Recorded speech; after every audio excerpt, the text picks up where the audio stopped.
G'day friends, it's Andrew Goodall here from Nature's Image Photography, and I've been doing some shopping. I've just gone and bought myself a Panasonic Lumix G9 with the Panasonic Leica 100 to 400mm lens.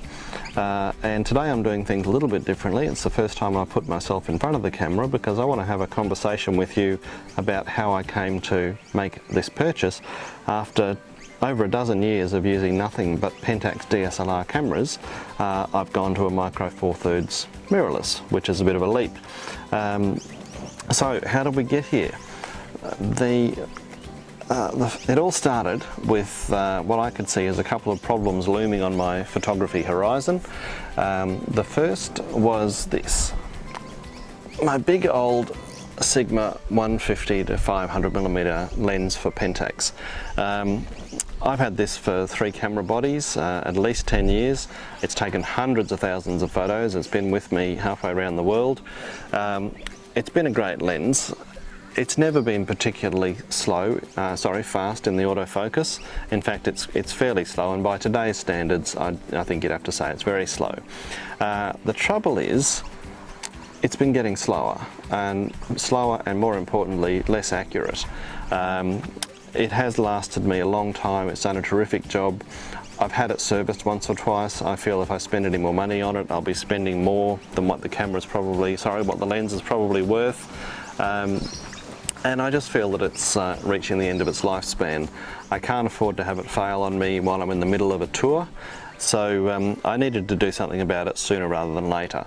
Now, you might just say go out and buy a new lens. That's easier said than done, because Sigma and Tamron are no longer making the big lenses for Pentax cameras anymore. So I can't just go out and buy a replacement for this. There is a Pentax 150 to 450mm lens, which I believe is a very good lens, but it costs about $3,500. Now, to be honest, if I'm spending that much money on a lens, I'd be thinking about investing the same money in going a different way, which is obviously what I've done. So step one was the need to replace this lens before it fully dies on me.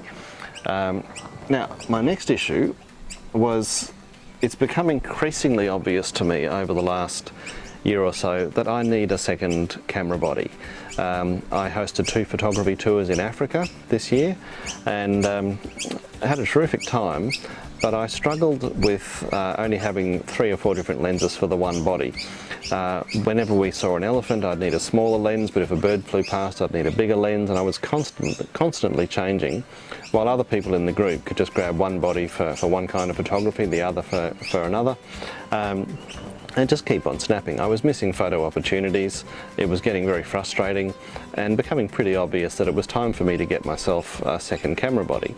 Now, once again, you might say there's an easy solution. Just buy another Pentax body and it'll fit the lenses I've got and I'm set to go. But the problem there is my camera bag, fully packed, weighs 7 kilos, which is what I'm allowed to carry on board on a plane. I do a lot of travelling now, and if I was to buy a second camera body, instantly my bag would be overweight, which would have me wondering, do I have to start leaving lenses at home, or do I have to start packing gear in my suitcase and my check-in bags, which I really don't want to do. So I needed a second body, but the weight issue was causing me trouble. So these were my 2 problems. I needed to find some sort of a solution and do it sooner rather than later, so that I got ahead of it. Now, after some inquiries, some research, watching lots of YouTube videos, I finally went out and bought myself this Panasonic Lumix G9.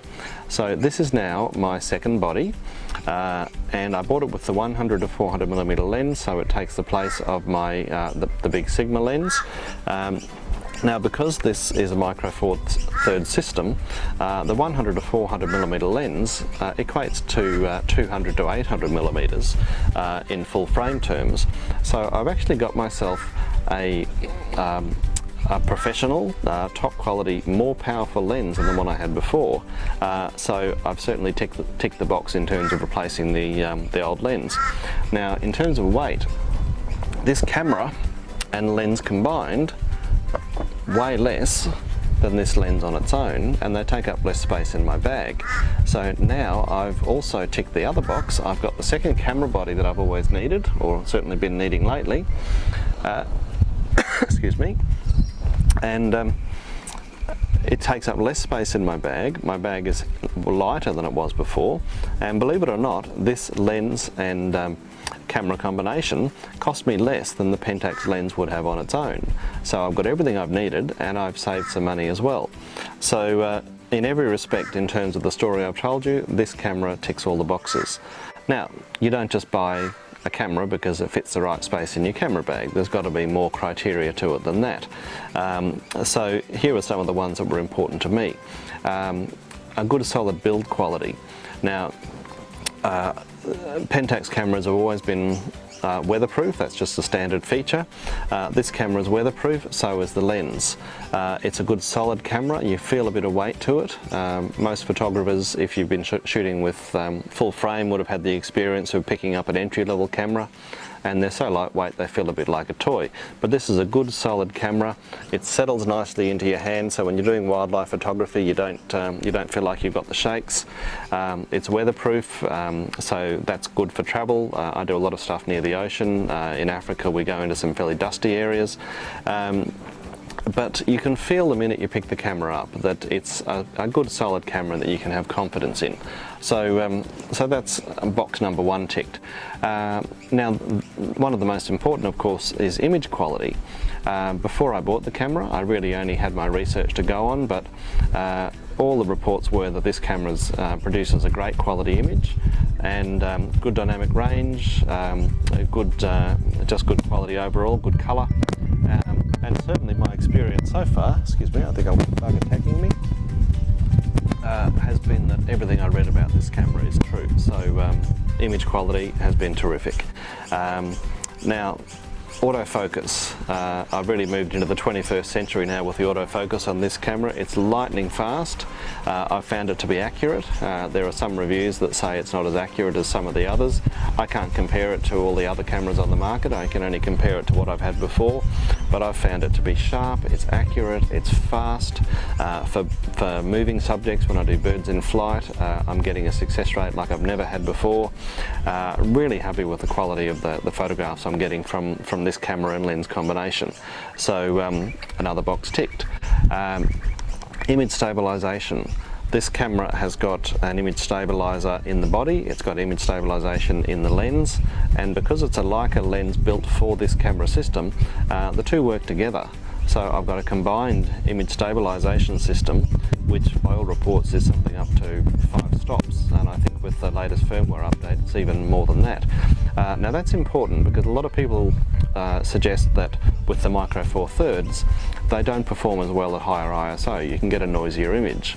Now my answer to that is I don't need to put my ISO up so high if I don't need my shutter speed to be so fast. So in the past I might have had to shoot something at 1,000th of a second at 3200 ISO. Now I can shoot it at 2/50th of a second at 800 ISO and still expect the photo to be nice and sharp because the image stabilization really is that good. And fairly soon I'll make a video demonstrating just how strong the image stabilization is on this camera. So another box ticked. And finally, I like a camera to be user-friendly. I hate wrestling with menus and having to go searching for things. This camera has got everything I need at a fingertips touch. All the buttons and dials seem to be well laid out. When I'm looking through the viewfinder, everything's easy to find with your finger and thumb. Very simple things like changing your autofocus method can be done just with a push of a button on the back of the camera. On other cameras you've got to go into the menu to access these things. Here it's just all laid out. So I expected, having gone from more old-fashioned cameras to something this high-tech, to have a really difficult learning curve getting to know how to use it, but within a day I was absolutely comfortable with the use of the camera. In every respect I'm just 100% happy with my purchase. So right now you've only got my word for it because I haven't shown you any pictures. I just wanted to tell you the story of how I came to buy this camera, but in my next couple of videos I'll start showing you my impressions of the camera actually in action. and show you some pictures. So stay tuned, please subscribe to the channel if you haven't already, because this is a story that's going to continue to unfold, and I'd really like to show you what I come up with this camera. So thanks for watching this video. I do hope you'll stay in touch. I'm Andrew Goodall, this is Nature's Image Photography. Thanks for watching.